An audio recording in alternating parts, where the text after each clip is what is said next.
Bah, troisième partie, maintenant, bah, les achats toujours au même vide-grenier. Et là, cette fois, c'est Gel Joe. Voilà, donc là, c'est ma partie. Donc c'est moi qui avais proposé l'itinéraire, donc je me répète un peu. La première heure, je dois bien avouer que j'ai eu un Chaud aux fesses. chaud aux fesses. À la tête surtout. Parce que j'avais été 2 fois déjà sur ce vide-grenier. Dont Pour moi, il y avait pas le nom. dont on ne prononce pas le nom. Pour moi, il y avait beaucoup de professionnels, mais il y avait quand même des choses à trouver. Et c'est quand même un peu loin de l'endroit où nous habitons. Et en fait, la première heure, ça a été très long. Alors, il y a toujours la phobie du premier achat, un petit peu la peur du premier achat. Moi, mon premier achat, ça a été ceci. Donc, toujours sur le même vendeur que. Et nul que comme le malade. geek. Ouais. Que le geek belge. Donc, des petits. Il me les a piqués. Sous le nez.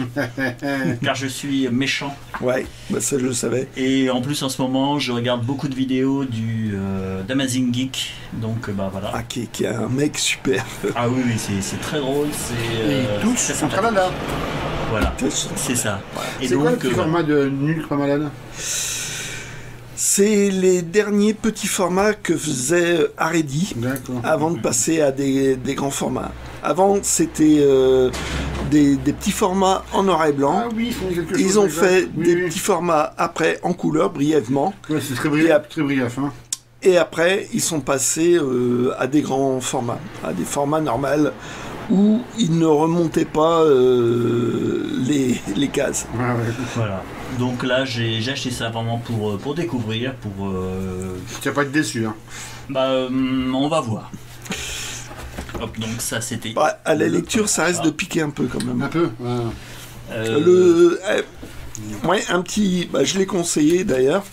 Le petit what if, comme ça, vachement sympa. Alors, je sais pas si là-dedans, c'est l'histoire où il y a plusieurs Iron Man. Iron Man, ouais. Iron Man. Ouais, c'est l'histoire où... et si tous les Vengeurs se mettaient avec l'armure d'Iron Man. Okay. Et l'histoire était bien sympa. Et moi, j'adore le dessin de Gil Kane, même si, les personnages, à un moment donné, on voit toujours leur trou de nez parce qu'ils sont vus en contre-plongée. Ils n'ont pas Ça, toujours des- Voilà. Donc tu l'avais déjà, Suad. Ouais. Donc tout va bien. Donc là, c'était sur le même stand où Ario Ducao a acheté la collection bouquins, des livres de la collection bouquins. Non, c'est moi. C'est Geek Belge. Ah, c'est le Geek Belge, exact. C'est le Geek Belge. Alzheimer, quand tu nous tiens. Ouais, c'est terrible. On Là, c'est le recommence même pas. auteur, c'est Gustave Le Rouge. Et on trouve, alors pour La Princesse des Airs, je n'avais qu'un tome sur les deux, donc tout va bien. Là, il y avait les deux, donc comme je ne me souvenais plus si c'était le 1 ou le 2 que j'avais, j'ai pris les deux, comme ça là. J'aurai un doublon, mais c'est pas grave, je pense que je connais quelqu'un voilà, à qui ça plaira. Je connais pas. Moi, Là, celui-ci, je suis obligé de le prendre. C'est quoi ça? Gustave Le Rouge, le sous-marin Jules Verne. Ah oui. C'est Etienne, Attends. excuse-moi de te couper, Geek Belge. Oui. Je pourrais aimer ça, Gustave Le Rouge. Je ne sais pas. C'est de la SF un peu du genre brigade chimérique. Oh, C'est très délirant. oui, c'est totalement déjanté. C'est totalement déjanté. C'est des armées d'hypnotiseurs qui hypnotisent pourquoi en le faire fait des. Pourquoi le faire C'est vraiment de à l'époque. découvrir, à Pourquoi Si, pas. ouais, faudrait que tu tentes. Ouais. Oh, oui. C'est un doublon, je suis prêt à le prendre à l'essayer. Toi, tu l'as, Geek Belge? J'ai celui-là. Ok. Les autres, non. Pas... Mais j'avais Prisonnier sur Mars, un truc comme ça que j'ai lu. Et ton John O, tu l'as en doublon? J'ai pas oublié ça. Oui, tu ne l'as pas oublié. Non. J'ai pas fini d'ouvrir tous mes cartons, donc. Non, mais de toute façon, t'es en vacances là. Il ne finira en vacances. jamais La d'ouvrir. semaine prochaine, Il ne tu bosses. finira jamais d'ouvrir les cartons.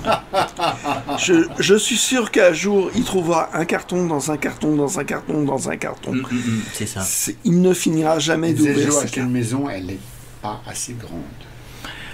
Je pense que j'aurais peut-être dû prendre plus grand, effectivement. Un château, Bon, un manoir. Un manoir. peut-être un manoir. Ouais. Bon, ça va le faire. Donc, est-ce que tu en sais plus sur ce Gustave Le Rouge avec... Je connaissais le titre. Je connaissais le titre, mais je ne connais pas du tout l'histoire. Donc Ah, ça va être c'est vraiment, une surprise pour toi, c'est excellent. génial. Oui. Toi qui adores Jules Verne, Jules Oui. Verne avec Gustave Le Rouge, ça peut être rigolo. Ça Parce peut que être amusant. déjà, ça me rappelle l'autre tour, le pastiche du Tour du Monde en 80 jours oui. par Joseph Philippe Farmer, Oui. qui était une vision de ce Tour du Monde, mais d'un point de vue complotiste, Totalement qui était déjanté. délirant. Ah oui, c'est délirant. Là. Là, Gustave Le Rouge, où ça peut être assez délirant, avec un sous-marin Jules Verne, ça voir. peut être... Faut voir. Ouais. Faut voir. Hop. Donc là.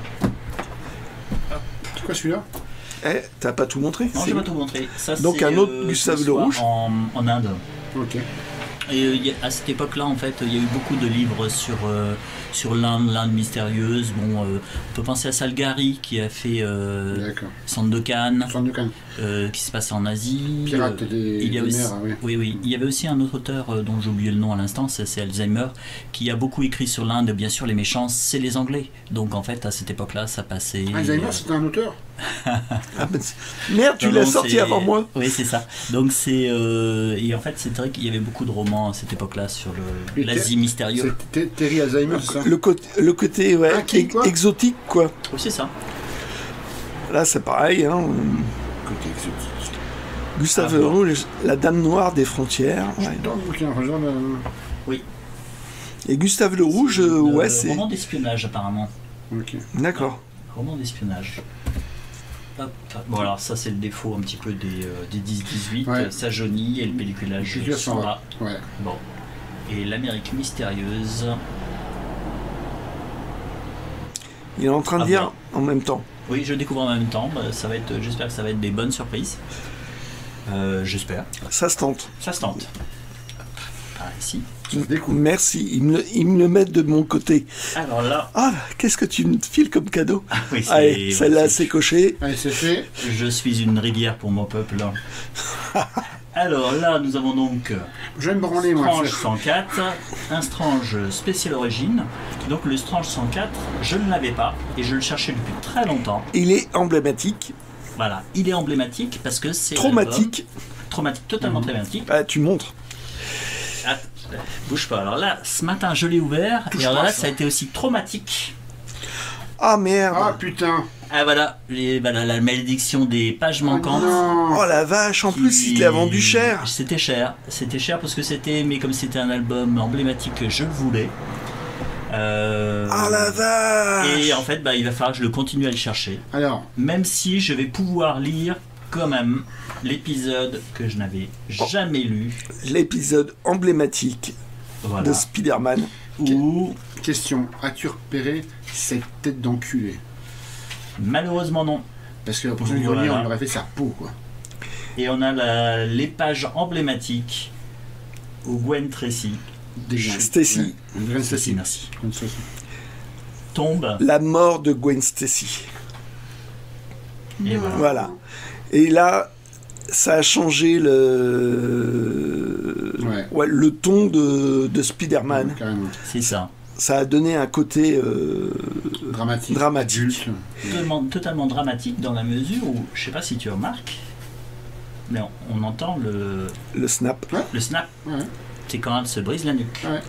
Et en fait, Et en c'est en fait- voulant la rattraper Qui le brise la nuque. Ah oui, c'est qu'il lui qui l'a brise la tué, nuque. hein. Voilà. Quelque Ah, part, tu c'est savais pas lui qui tue. Ah, c'est- si, je En sais. voulant faire, entre En guillemets, essayant de la super-héros, sauver. et ben, En essayant de la il tue sauver, ça, et- c'est lui qui l'a tué. Ah, Ça, c'est encore un coup du bouffon vert, ça. Et l'épisode suivant, Ah, c'est- oh, génial. encore Génial. dramatique, où Spider-Man réussit à retrouver le bouffon vert, donc le responsable, et veut lui faire payer. Et au dernier moment, c'est le bouffon vert qui se tue lui-même avec son Son engin Ouais, volant, je engin me rappelle volant. plus. Ouais. Je me souviens plus du nom, Son aile volante. c'est son aile volante. Ouais, Ouais. c'est pas de le volant. Et moi, sincèrement, en plus, ce que je trouve chouette, J'adore le dessin de Gil Kane, et c'est Gil Kane qui les dessine, celle-là. Voilà. Et ça, c'est quand même génial comme caractère. Waouh. Voilà. Et donc c'est... Donc je vais pouvoir le lire, mais en même temps, voilà... J'ai une question, il te manque combien de pages? Il manque une page. Il manque une page. Oh, sur internet, en la réimprimant. Par exemple, oui, mais de toute façon, on va masquer le nom. De toute façon, j'essaierai de le trouver complet, mais effectivement, je peux trouver sur internet la page, je vais la scanner. Au pire, on le scalpe, quoi. Ouais. Oui, on va faire ça. Dire genre, j'ai son nom. On chope sa femme, on lui coupe les couilles. Voilà. Donc Ça là, non, surtout le revendeur. Hein. J'aurais dû me douter parce que quelque part, celui-ci, là, j'ai eu le réflexe de vérifier qu'il y ait des fiches. Ça, c'est chouette. Là, il y avait les fiches, et sur un deuxième spécial origine, il n'y avait pas les fiches. Donc, ça, j'ai envie de dire, c'est presque moins gênant, quoi. Un supplément comme ça, c'est fait pour être enlevé. C'est vraiment fait pour être enlevé, quoi. Pour être, oui. Là, et bon, là, au moins, il y a toutes les pages. Là, il est complet, donc j'ai pas perdu ma journée. Ça. Donc, l'intérêt des Strange Special Origins, c'est d'avoir tous les débuts des séries. Les premiers épisodes qui sont assez fondamentaux, quoi, qui donnent le ton, et où les meilleures séries et les premiers spécial origines valent le coup pour ça. Voilà. Et en fait, à l'époque, je les prenais pas parce que j'avais pas assez d'argent pour acheter toutes les séries. Tu étais pauvre. J'étais pauvre. Donc j'achetais juste les Strange et un ou deux spécial Strange. Donc là, je peux compléter en fait pour avoir une vision un peu plus globale. Hop, on va passer par là. Là, c'était sur le stand du vendeur qui vendait la collection qui avait brûlé. Une partie de la collection qui avait brûlé. Et donc... Ça, le prochain est pour moi. Voilà. Ça... Le sergent Kirk. Où on voit les marques. Hein, ah oui, celui-là, il a eu chaud. Lui, il a été marqué. Ouais. Il a vraiment eu chaud. Ouais. Et donc, effectivement, ce collectionneur avec le sergent Kirk. Le premier tome de cette petite série-là chez Sage Édition, qui était après des petits formats, plutôt des petits formats. Bizarrement, le premier, il l'avait sorti en grand format avec la couverture d'origine italienne, où c'était des chouettes couvertures. Quoi. Question d'un néophyte de franco-belge, c'est franco-belge ou c'est italien? Moi, c'est italien. C'est Pratt, c'est totalement italien. Oui, c'est Pratt, oui. Oui, c'est ça. Et moi, j'aime bien ce petit côté, comme j'aime bien les petits formats, les petites histoires comme ça. J'aime bien, pour moi c'est du populaire. Okay. Bon, qui bizarrement maintenant est lu par les bobos. La gentry parisienne. Ouais. Alors celui-ci, c'est une édition originale, mais c'est broché. C'est broché. C'est le deuxième que je trouve en fait. Plie-le en deux. On peut. Ah mais ça ferait frémir. Non. C'est voilà. On voit les premiers titres. Alors. C'est effectivement une édition originale et française. Et c'est français. C'est français, monsieur. Et donc, parce que bon, il y a les éditions du Lombard qui font couramment des éditions brochées. Ouais, c'est français. Mais en France, la norme, c'est la BD cartonnée. Voilà. Sauf... On fait pas de souple, c'est pas notre culture. Non, non. Beaucoup moins qu'en Belgique. Oui, tout à fait. Et sauf que il y a eu une toute petite série. Il y a eu quelques Tanguy et la Verdure, quelques Barbes Rouges et quelques Astérix. Oui, c'est ça, qui sont souples. Qui étaient vendus apparemment... je sais plus... C'était une vente particulière, c'était dans les camions qui se baladaient ou un truc comme ça, je sais plus. Je sais pas du tout l'histoire. Faudrait que je retrouve l'anecdote. Et c'était vendu d'une manière plus populaire, je sais plus ce qu'il y avait. Et il y en a eu des toutes petites séries, et donc ceux-là sont encore plus durs à trouver. Et ils sont, pour les Astérix, sont hors de prix pour les trouver. Faut se couper un bras, voire deux. Ouais. C'est encore plus cher voire même plus coté que que l'édition cartonnée, quoi. Totalement. Alors qu'en général, parce que c'est pour super rare. Les autres collections, les gens préfèrent le cartonné, donc c'est moins recherché. Mais bon, bah, je suis content de l'avoir. Il y en a eu 2 simplement pour Barbe Rouge Voilà. qui ont Et été embrochés. cet innocent là, c'est son deuxième qui trouve comme ça Ah oui, totalement. par hasard. Par hasard. Le premier c'était un Blueberry, j'ai cru au début que c'était une édition publicitaire. La magie du vide-grenier. Ouais. Et je l'ai acheté à 10h et quelques, bon, on va dire les prix, je l'ai acheté à 1 euro. Génial. 10h et quelques. Et au début, j'ai cru que c'était une édition publicitaire. Et c'est en me tournant, je me suis dit, mais non, il y a un problème là. Et celui-là, c'est pareil. Et celui-ci, c'est pareil. J'ai cru que c'était une Il a édition pas trop faire du feu, en plus. publicitaire. Et en me tournant, je me suis dit, ah non, Hein là, Par abîmer le feu de la pâtisserie, celui-là.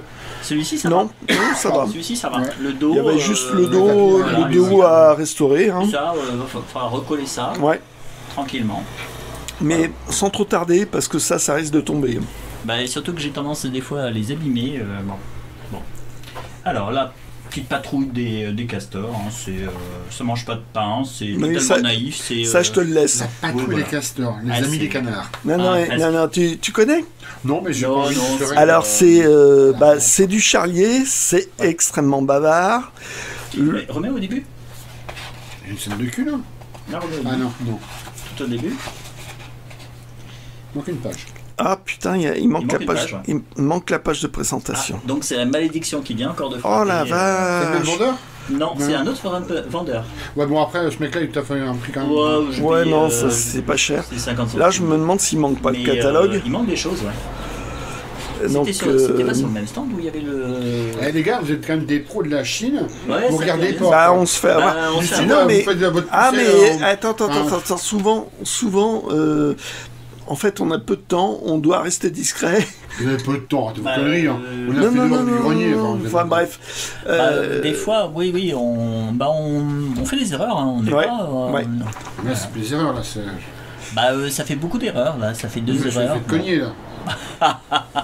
C'est la fatigue. C'est la fatigue. Ouais. Donc, un petit pilote annuel, je crois que c'est le premier que j'ai posé la question au geek belge pour savoir ce que c'était. Bon, il m'a dit que c'était- Et c'est une sorte de best-of annuel du pilote hebdomadaire. Voilà.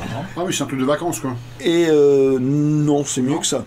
Mieux que ça. C'est vraiment les meilleures histoires qu'il y a eu dans l'année, Voilà. dans le journal pilote. Et là, c'est la période. C'est un best-of. Le journal pilote s'amuse à réfléchir. Voilà. D'accord. Le journal Donc, qui s'amuse à réfléchir. ah. Et c'est des parodies, voilà, il y a du Fred, il y a du Tardy là-dedans. Ouais.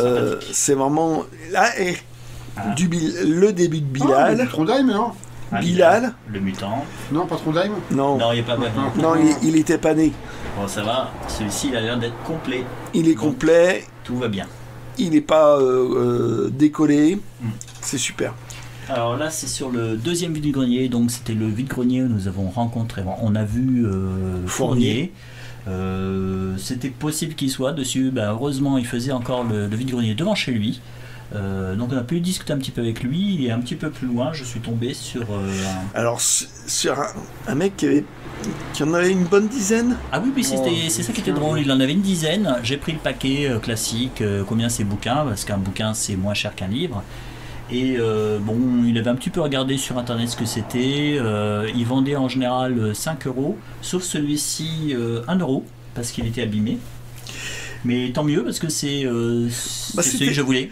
Et puis c'était le meilleur titre. Ah oui, totalement. Stephen Wolf, C'est ça. c'est pas franchement très négatif. Il fait des bons trucs. C'est ça. Non, mais c'est le seul qui est réédité, quoi, parce que Richard Bessières, Ray Jean, même Maurice Lima, en anticipation, ça pique les yeux Ça quand même. pique un Hein. peu les yeux. Disons que si tu veux, t'as du mal à t'endormir le soir, c'est pas mal, quoi. Voilà. Ok. Alors que Stephen Wool. Stephen Wool, j'ai envie de dire, c'est l'exception à la règle dans les fleuves noirs anticipation fusée. Alors, il n'est pas en super état, mais au moins ça permet de le lire. Alors ce genre de frottement là, c'est très facile à enlever simplement avec de l'encre de Chine. L'encre de Chine avec un petit pinceau et en fait on le remet à neuf. Et là, à la rigueur, un petit, un petit rajout. Un petit rajout, on peut le compléter avec de la photocopie, faudra essayer. Totalement. Donc voilà, il y a ça. juste une étoile, donc ça indique que c'est la première partie d'une. Non. Non. Non. Non, c'est juste une. Non, je l'ai lu. Tu l'as lu, ça se Oui, termine je comme l'ai ça. lu. Oui. Ok. Ben oui. Voilà. Donc le geek belge, je l'avais déjà, donc. Oui. Sans se Et t'as mouché là. Et je t'ai bouché. Tu m'as moché. Tu disais une bêtise. Oui, ça aurait pu. Ça aurait pu. Non, tu l'as fait. Et je dis beaucoup de Que bêtises. d'erreurs, que de bêtises. Mais Zel, que t'arrives-t-il? Ah oui, c'est la fatigue. Donc là, des petits formats. Moi, j'aime bien Janus Stark. C'est Fumetti. Présente-le, Janus Stark. Janus Stark, c'est un contorsionniste, quelqu'un qui fait des spectacles à la fois de magie, c'est une sorte d'Houdini. Il s'appelle Janus. Et en même temps, c'est un enquêteur. Il va sur des endroits où il peut y avoir du fantastique. Attention, il a des rivaux. Oui, je pense, j'imagine. Ouais. Et j'aime avec bien, toi, c'est facile. Hein. Bon, c'est bon.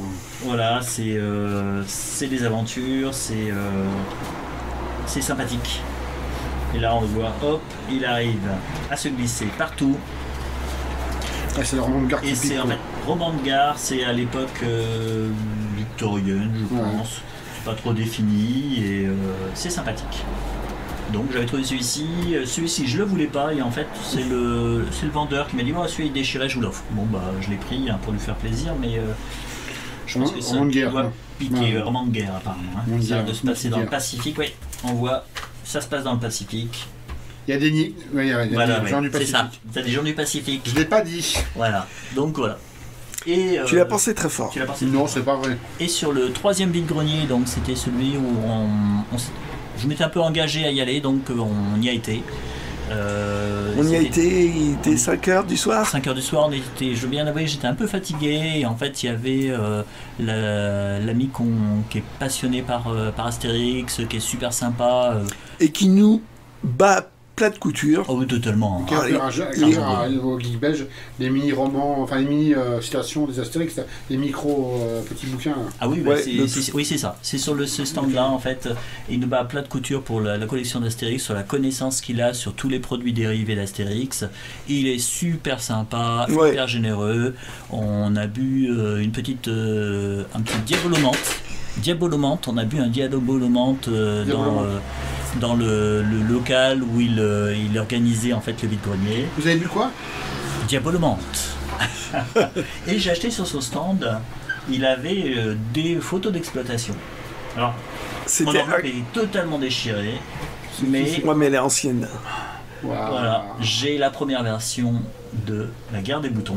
Avec Petit Gibus. Petit Gibus, oui, excellent. Petit Gibus, pas de chance, c'est à l'envers. On les voit à poil pour les pédophiles? Je sais pas, on a le Braque qui est ici. Le Braque, ouais. Ah ouais. Le chef de la bande. Ce film est excellent, c'est vraiment excellent. Ah ouais, faut voir. Le remake est à chier, mais le film original il est génial. Il faut voir le premier. Ah ouais. Je sais même pas si je l'ai vu moi. Mais mythique, voilà. Ah ouais, il est fantastique. Film d'Yves Robert. Yves Robert, en fait, c'est vraiment un réalisateur, un acteur qui est un peu oublié, alors que ses films sont vraiment formidables. Hein. Il a un rôle formidable avec Devers dans Le Mauvais Fils, qui, moi, il est faramineux. Ah, on les voit, tu vois. On les voit. Tac, tac, tac. Ah. Vincenzo. Voilà. Petit Gibus. Et en fait, il y a plein de photos. Ah, voilà. Waouh. Avec Jean Richard qui fait picoler le Braque. Ah non, c'est le père de le Braque. C'est le père de le Braque. Ouais, exact. Il est lancé, il tient le bar, non? Il a un peu quand même c'est la ceinture qui sort. Hein. À cette époque-là, c'était assez violent avec les gamins. Violent, non, c'est une bonne éducation, quoi. L'instituteur qui est pas dupe et puis qui est vraiment qui a un très beau rôle. C'est vraiment une histoire formidable. Hein. C'est à la fois à lire c'est le roman de Louis Pergaud là qu'on voit. Le roman est aussi très bien et le film est super. C'est vraiment une enfance un peu rêvée, je pense, et puis la fin est formidable. Ah, tu vois, on les voit. Oh la vache. Ça passerait plus. Ça passerait plus, ça. Passerait plus. Je vais le dire, il y a du philo. Jacques Dufilo. Ah ouais, c'est lui qui fait boire Petit Gibus. Oui. Hop, voilà, avec la petite belle faute d'orthographe. Tac. Voilà. On voit petit Gibus qui en a plein le cornet. Ça maintenant, ça passerait plus du tout. Ah ouais, de faire boire des enfants. Des enfants à poil, l'alcoolisme, Tu vois, il y a des photos, en fait, on a l'impression qu'elles sont en double. Hein. Ouais. Voilà. Hop là. Ça En tient train de encore. boire. Voilà, on tient de boire. Ça réchauffe. Ça réchauffe. Là, les parents aussi. Voilà. Ah, petit Gibus. Oh la vache. Ouais, ça passerait plus ça. Waouh. Ça passerait plus. Je me souviens plus comment ils ont arrangé la scène. Je crois qu'en fait ils sont dans un champ et en fait on voit juste les têtes et puis le haut des torses dans le dans le mec. Trois fesses de gamin mais de loin. Ouais, c'est ça. Mais c'est tellement bien filmé que. Mais dans celui-ci aussi, hein, on voit pas trop. Hein, c'est. La guerre des boutons, c'est. Ouais. T'as raison, le roman est génial, Ouais. mais le film, je crois qu'il se transcende le roman. Ah, c'est formidable. Hein, c'est voilà, donc l'enveloppe est déchirée, mais c'est pas grave. Je suis très content. C'est. Bah, au C'est mieux, sympa. tu pourras toujours la restaurer, l'enveloppe. Hein. Oui. Le Japon. Voilà, il a appris sa leçon. Hein. Voilà, Papier. c'est la fin de mes achats. Non, il y a eu Taureau aussi monoclone. le grand collectionneur d'Astérix qui m'a donné des PLV, mais elles sont, Ouais, elles sont tellement, elles sont tellement grandes que c'est pas ça pas passera pas devant la possible. Ça caméra. passera pas. Voilà. Combien Voilà. Il a filé combien Moins de PLV. Non, il les a donnés. C'est quoi Il les a donné C'était des PLV d'Astérix. Des PLV de l'époque de Du Griffon. Oui, Griffon, ouais. Du C'est Griffon Astérix, et Obélix, une quoi. affiche C'est Obélix avec la tête de dragon. D'accord. et une affiche Une affiche. publicitaire de Lidl De Lidl, oui. Excellent. Oui. de Astérix. Ah oui, il a vraiment. C'est un mec qui collectionne, c'est au niveau produit dérivé, ça doit être une bible quoi. Ah, c'est une. Ah oui. Ah oui, non. Tu iras sur le geek, non Vous y pensez Il y a le geek belge qui lui a lancé une perche à un moment donné. Ah ouais Oui, quand tu as parlé de l'association des geeks anonymes de la zone 56, tu lui as lancé une perche un petit peu. Ah ouais, mais je sais bon, plus. là il avait. Il est pas. Non, bah, il était pas mal occupé. Il donc, était pas mal ouais. occupé en fait parce que comme il est, c'est le directeur, enfin c'est lui qui avait vraiment organisé le vide-grenier, c'est Ouais, le le président de second, l'association qui qui était sollicité par les gens de l'association, donc en fait Oui. il nous a accordé, il a pris un verre avec nous, mais en fait tout de suite après Il est autre part. il a été sollicité quoi. Ouais, Voilà. ouais. Voilà, je crois que c'est la fin du compte rendu Ce grand podcast. Voilà. de ce grand En podcast. 3 parties. Oui, on a bien fait de le partager en 3 parties. Ouais. Bon, bah, il y en aura d'autres, hein, des podcasts, parce qu'il y aura d'autres vides-greniers. Voilà. Et bientôt Ouais. des murmures d'Imrir qui vont arriver. je pense. Ah, donc à murmure dire rire, tu veux. Sur Benton P. Smith. Je suis lancé, je sais Ok. pas quand, mais très bientôt. D'accord, donc c'est les teasers. Donc, Donc, j'ai un petit teaser sur Un le milieu là, devant. je pense, mais d'ici le mois d'octobre. Toi, Ouais. tu vas faire Astérix le devin, non Une petite présentation de Astérix le Devin, il y a des petites choses à dire. En plus, il y a des choses à la fin, si toi si tu peux intervenir. Je pense qu'on va essayer de se concerter. Ok. Voilà. C'est pas la fin des podcasts. Voilà. Ça va. Et il y a alors, si vous aimez les podcasts, hein, Ah vous oui, vas-y, mettez le pouce bleu, vous le partagez, vous vous abonnez. vous Déjà, abonnez, le commentaire serait bien. et un petit commentaire, hein, même si c'est une insulte. Pour l'instant, Ouais, hein, on accepte les insultes même, Ouais. ça nous fait rire. soyez imaginatifs. Oui, voilà, Moi, c'est je ça. dis, J'arrive chez toi, je te coupe en fil et je te bouffe la chatte. Oh non, Non, mais non, j'ai- pas. j'ai pas dit. Heureusement Ah, que, je- heureusement on en que parle. Des châles, je te mange le châle. Donc oui, l'essentiel en fait de toute façon c'est qu'il y ait des commentaires, que ça, oui, ça soit puis vivant. si vous avez quelque chose à partager, une précision, parce qu'on s'est gouré quelque Ouais, part, ça peut arriver ça. ça peut arriver. Ouais, intervenez, ça nous amusera. Et je t'en supplie, la féministe woke, passe ton chemin. Le guerrier Bon, justice t'arrêtes warrior, passe ton chemin. L'oreille sensible, passe ton chemin. On est des geeks, hein, on est déjantés, on est libre de dire ce qu'on a envie de dire. De toute façon c'est une chaîne interdite moins de 18 ans. non Moins de 26 ans, je crois. Bon, pratiquement, oui. Bref, Maintenant, oui, de toute façon, moins de 26 ans. hein. Donc, si t'es pas content, je veux dire, va te toucher, quoi. Ok, tout est dit, je crois. Voilà. Bon, Ok. eh ben, nos prochaines bêtises. Ciao. Allez, ciao. Ciao.